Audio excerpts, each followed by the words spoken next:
Firstpost reports from the world's second largest continent. Hello, I'm Alison Lagrange. A very warm welcome from Durban, South Africa. We get you the news and the newsmakers from Africa. From elections to climate change to innovations and opportunities. As the world's attention shifts, we report from Africa, the heart of the global South. Join me every weekday live on Firstpost.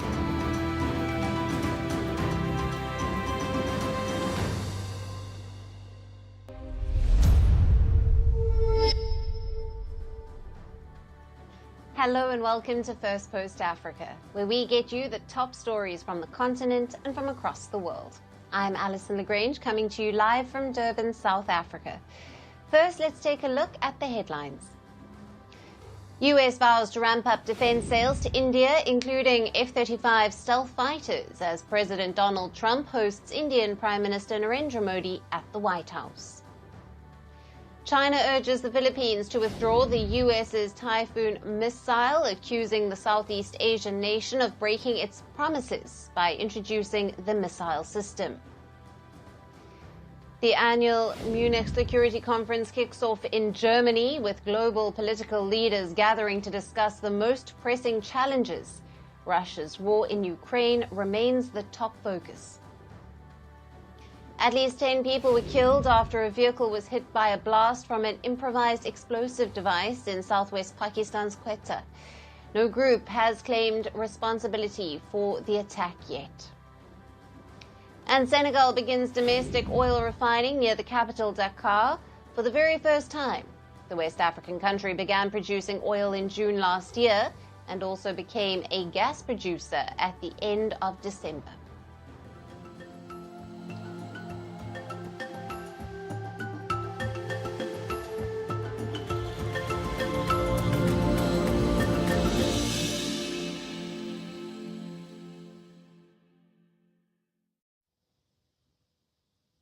Hello and welcome.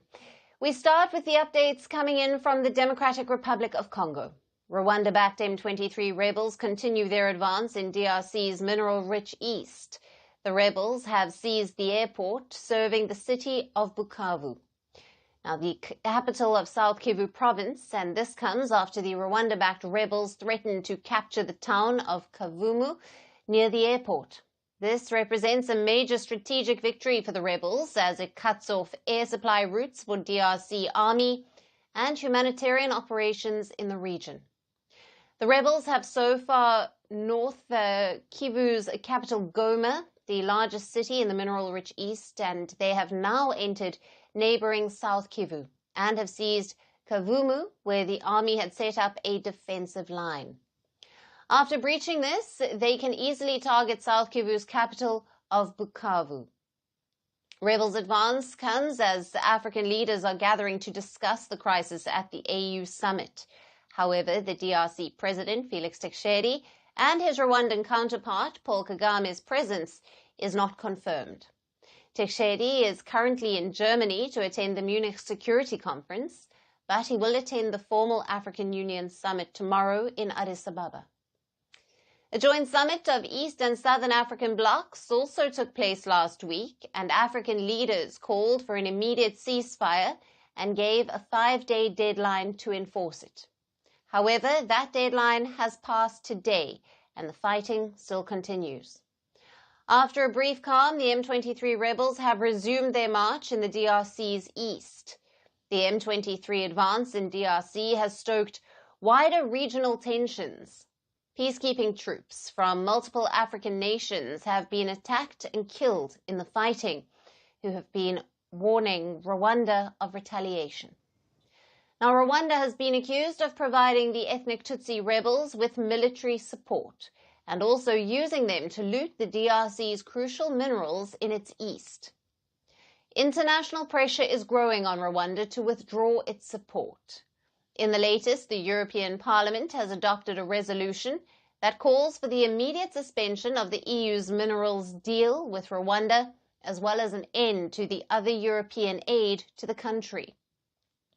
Under the deal, the EU gets access to the key rare earth raw material sources, of which Rwanda is the world's largest extractor. Additionally, EU lawmakers have pressed for strengthened sanctions against senior M23 officials. Meanwhile, a historic case brought by the DRC against Rwanda has also begun at the African Court of Human and People's Rights. Will the mounting pressure force Rwanda to negotiate, which has so far been saying it is maintaining defensive posture against the DRC's support to the rival ethnic militia? For more on this, we have with us Stephen Buchanan-Clark, the head of the Peace and Security Program at Good Governance Africa, joining us live from Cape Town in South Africa. Thank you for being with us. Thank you for having me, Alison. And Stephen, what are the strategic implications of the M23 rebels now capturing more towns and seizing the airport in South Kivu? How does this affect the broader security situation in the region? Yeah, it is a very significant development, as we're hearing just in the past few hours that M23 have taken Kavumu Airport in southern Kivu. Of course, Kavumu Airport is very close to this southern Kivu capital city of Bukavu. I think they seem to be following a similar strategy that they did in North Kivu province, where they took control of Goma Airport. This made it very difficult for, or impossible, should I say, for SAMIM and other international security actors to resupply their troops or to send reinforcements. So, Kavumu Airport is very strategically important for M23 as they continue to advance south. I also think the control of both southern and northern Kivu province by M23 is quite historic.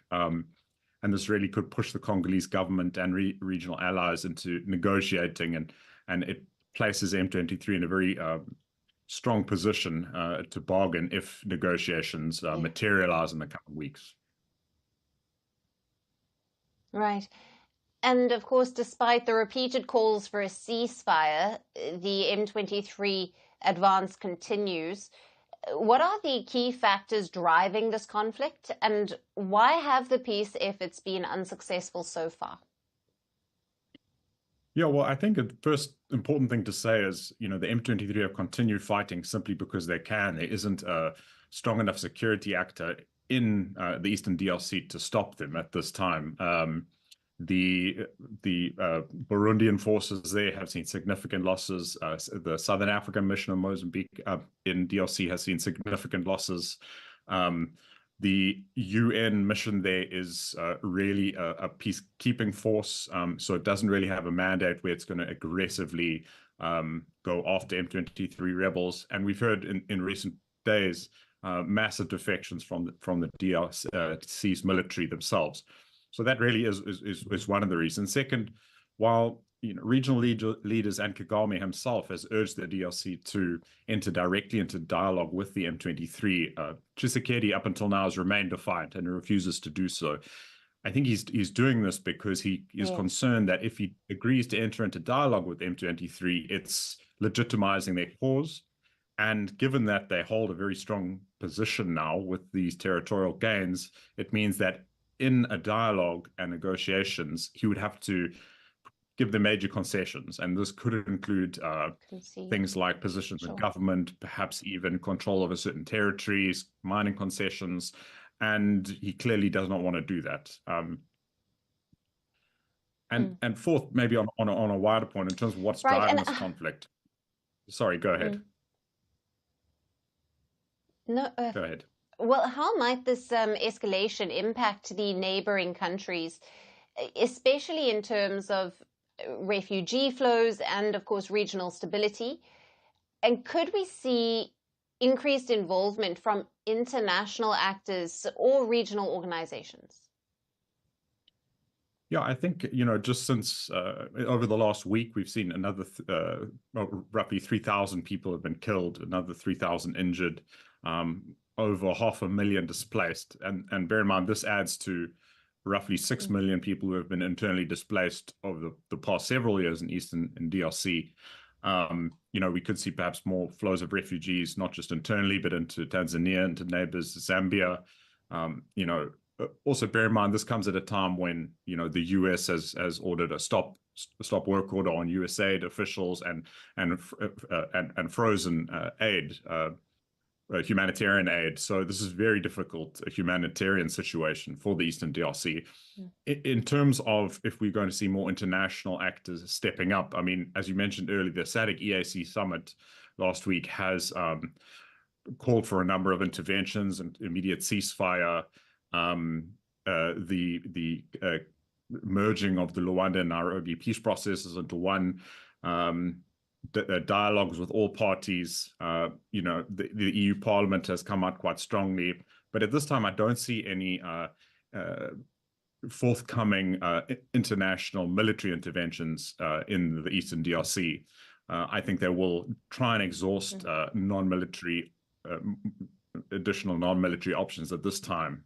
There also is just a real reluctance, I think, to commit new troops or new military formations in a region where it's notoriously difficult to have a sort of exit strategy. I mean, for decades now, the Eastern DRC just hasn't built up its own military, therefore cannot have a monopoly on violence, and it creates this environment where political military actors, entrepreneurs, like Cornelia Naga, who's head of M23's political wing, can take advantage and can really use this security vacuum to advance their own causes. Right. Stephen, thank you very much for being with us on Firstpost Africa and for your valued analysis on the latest out of the DRC. Thank you.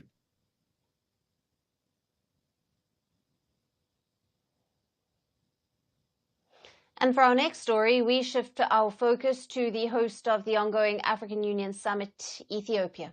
Leaders from across the continent are gathering in Addis Ababa to discuss various regional issues. But before the summit could make headway, it has already been hit by controversy. The row is over a map displayed by Ethiopia at the gathering. During an African Union Executive Council session, which was taking place at the headquarters in Addis Ababa, Ethiopia displayed a large poster of the map of continents. It intended to feature each country's flag over its respective map. And this is how it looked. The map behind the president of Ethiopia included parts of Somalia, Djibouti, and Eritrea within its borders. It also attributed significant portions of Morocco to Algeria and has declared Western Sahara as a separate country, which is claimed by Morocco. Now, the original map, as per the current African nation's boundary, should somewhat look like this.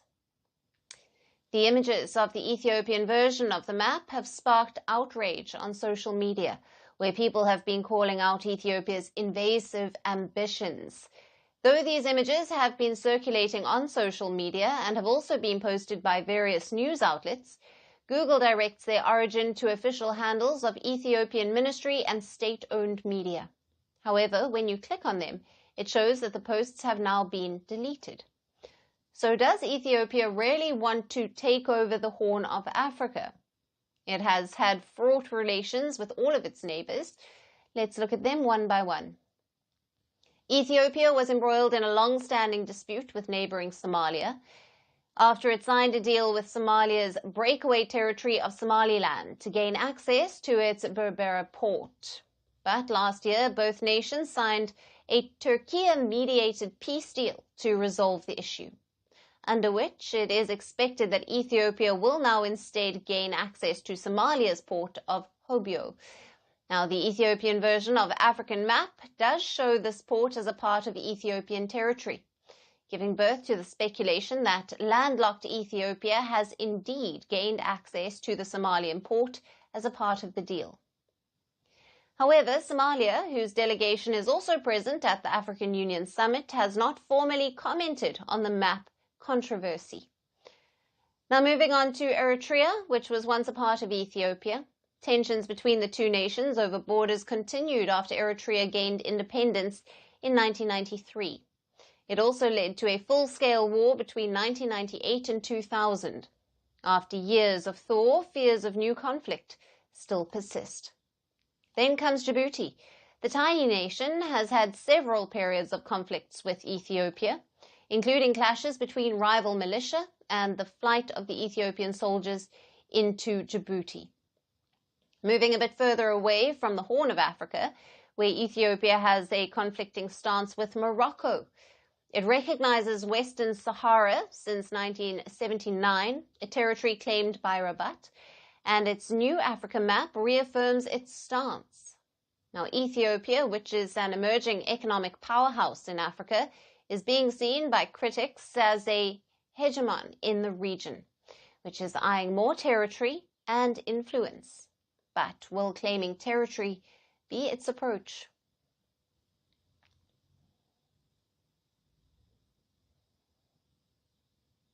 And now moving on to West Africa, it looks like all is not well between Nigeria and Canada. Cracks are beginning to appear in the diplomatic relations between the two countries. And this is owing to a controversy. Nigeria has expressed its strong dissatisfaction over Canada's actions to deny visas to its military officers who were to attend an event in the North American country. Now, speaking at an event, Nigeria's National Security Advisor had condemned the Canadian government after the country's Chief of Defence Staff and other senior security officials were denied visas. He called the move disrespectful and boldly declared that the North American country could, quote-unquote, go to hell. Now, it came after the country's CDS revealed that he and other military officials were blocked from attending an event in Canada that was meant to honour Nigerian war veterans. The Nigerian CDS said that he was invited along with his team to Canada, but added that while half of his team got visas, the other half were denied. He noted that this was a clear reminder that the people must stand strong as a nation and should no longer be taken for granted. Now, the comments by the National Security Advisor and the CDS triggered a debate on social media. While some praised the National Security Advisor for standing up to Canada, others commented that Canada did good by denying the military officials a visa. For now, Canada has not provided any reason as to why it denied visas after extending an invite to senior Nigerian military officials. However, it has come at a time when Canada has introduced new immigration regulations. According to the new regulations, immigration officers have the authority to cancel temporary resident documents under some circumstances. Canada claims this move, which came into effect in January, aims to maintain the integrity of visa programs and to protect public safety. But now local media reports suggest that the denial was due to a diplomatic error on the part of Nigeria. The West African country's foreign ministry allegedly did not attach a note verbale, which is with the visa application. And this note verbale is a formal diplomatic communication to another country that a high-ranking government official is visiting. And in its absence, the senior military officials' visas were rejected by the Canadian embassy. The reports also indicate that the Bola Tinubu-led government was working to resolve this issue. Now, whether this was known to the National Security Advisor or not is unknown, but his comments have surely created a diplomatic row between Nigeria and Canada. We will continue to get you more updates on this.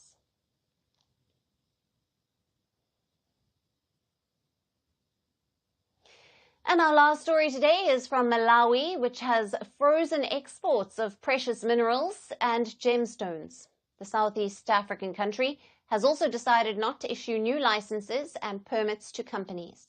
The government claims this will help to sanitize the mining sector and to boost the country's economic standing. Malawi has significant deposits of minerals, including rubies, sapphire, bauxite, and coal. But unlike its neighbours, the nation is yet to maximize the full potential of its mineral deposits. Our next report gets you all the details. Malawi has banned the exports of gemstones and precious minerals. It has also stopped issuing new mineral export licenses and permits to companies. This is to enhance its regulatory framework and boost the country's economic growth. In a statement published on social media, Malawi's mining minister has said that it had imposed a restriction on the export of all the minerals with immediate effect. He noted that the ban had been imposed to allow the country to sanitize the mining sector. He further said that the ministry would be undertaking reforms to bring in more efficiency and transparency in the Mineral Rights Administration, and added that the reforms would be carried out within a period of 21 days. The move came after the country's Vice President, Michael Usi, reportedly ordered to review all the existing contracts. This followed revelations that precious gemstones were reportedly being exported at undervalued prices and was costing the government millions in lost revenue. Now, Malawi has significant mineral deposits of uranium, rubies, sapphires, bauxite, coal, graphite, rare earth minerals, phosphates and limestone. But unlike its neighbours, the southern African nation has yet to maximize its full potential. Malawi's minerals industry has reportedly contributed only 3.5% to the national income in 2023, while it accounts for only about 1% of the country's GDP. The southern African country has relied mainly on agriculture, with tobacco being its biggest source of foreign exchange. But in recent years, landlocked Malawi has sought billions of dollars in unpaid taxes and royalties from foreign companies. Since mid-2022, it has demanded over $309 billion from Columbia Gem House, a US-based gemstone company. This is to compensate for the rubies exported from Malawi over the past decade. The IMF has said that the amount claimed from the US company is nearly 30 times the debt-laden country's GDP. Yet, despite the government trying to crack down on the foreign companies, nearly 3/4 of the 24 million population of the country continues to live in extreme poverty. They continue to suffer from high inflation, food insecurity and climate change, with no sight of their woes coming to an end. According to the World Bank, if Malawi capitalizes on the growing demand for green minerals such as graphite and titanium, its mining sector could generate up to $30 billion in exports between 2026 and 2040, which could help it uplift its population out of poverty. But will the Malawian government do so? Only time will tell. And that's it on the show for today. We will see you again at the same time on Monday. Thank you for watching. Have a great weekend and goodbye.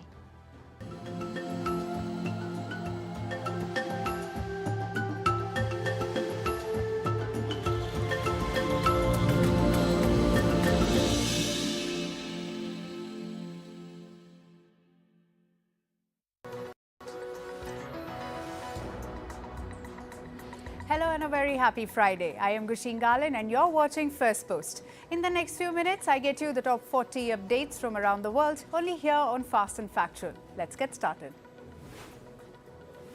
First in, from the United States, India's Prime Minister Narendra Modi and President Donald Trump held bilateral talks in Washington, D.C. Both the leaders discussed key issues to enhance relations between India and the US.